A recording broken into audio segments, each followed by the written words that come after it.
Okay, so we're going to do a quick review here of circular motion. Biggest concepts we need to know here about circular motion is that the velocity for an object moving in a circle is going to be tangential to that circle, all right? And the acceleration is going to be inward. Now, we can calculate the velocity of an object moving in a circle with 2 pi r, which is just the circumference over t, the period, or the time for one full circle. So really it's the distance the object travels in one full circle divided by the time it takes to travel that distance.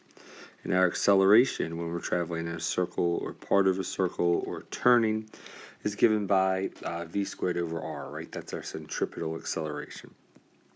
So if we look over here, if we think about our velocity and our acceleration at various points, that velocity is always tangential to our circle.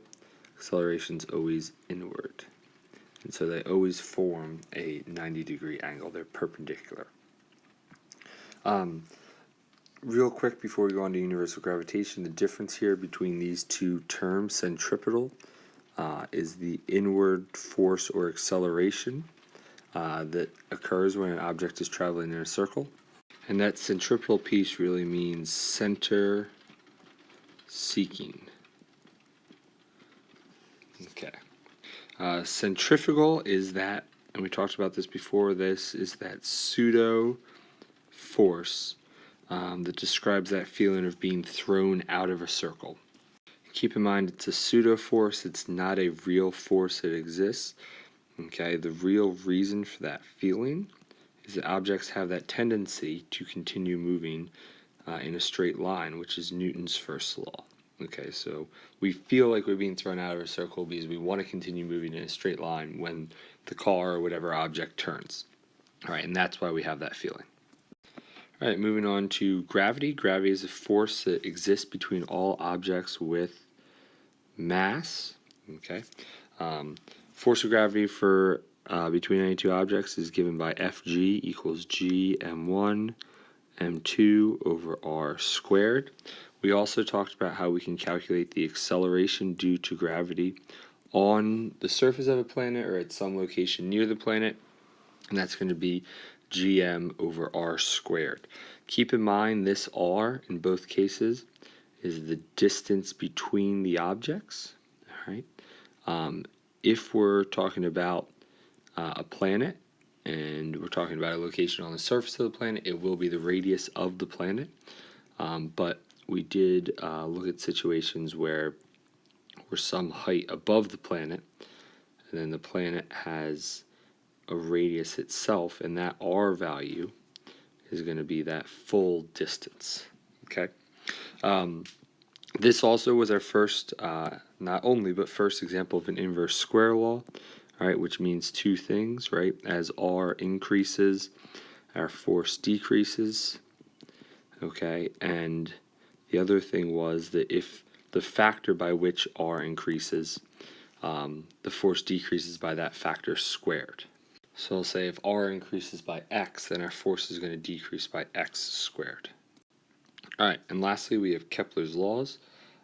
So our first law was that all planets have elliptical paths around the sun or whatever they're orbiting.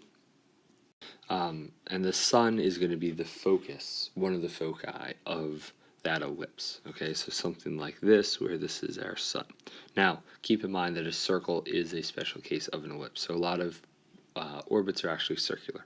Second law tells us that planets travel faster when they are closer to the sun. All right, and there's a lot of ways we actually can explain this. One of them is we can think about conservation of angular momentum. We can think about energy. But we know that when they're closer to the sun or the star or whatever they're orbiting, right in here, they're going to travel faster. And really, like I said, we can think about it because we have less gravitational potential energy here because we're closer, so it's more kinetic. We also can think about angular momentum being conserved. When we're in here, all right, our moment of inertia decreases, and so our angular velocity and in turn our linear velocity is going to increase. Okay.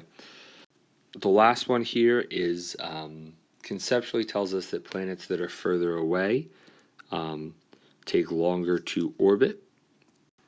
We have two equations we're going to think about for this. The first is t squared equals 4 pi squared r cubed over gm. Okay, and so this is when we're really going to be focused on a single object in orbit. Okay, as opposed to our other equation, ta squared over ra cubed equals tb squared over rb cubed. And this is when we're going to be concerned with a comparison between two objects in orbit. All right, so those are the basics there of satellite motion. Not going to be a ton on the test about it, but might be a question or two.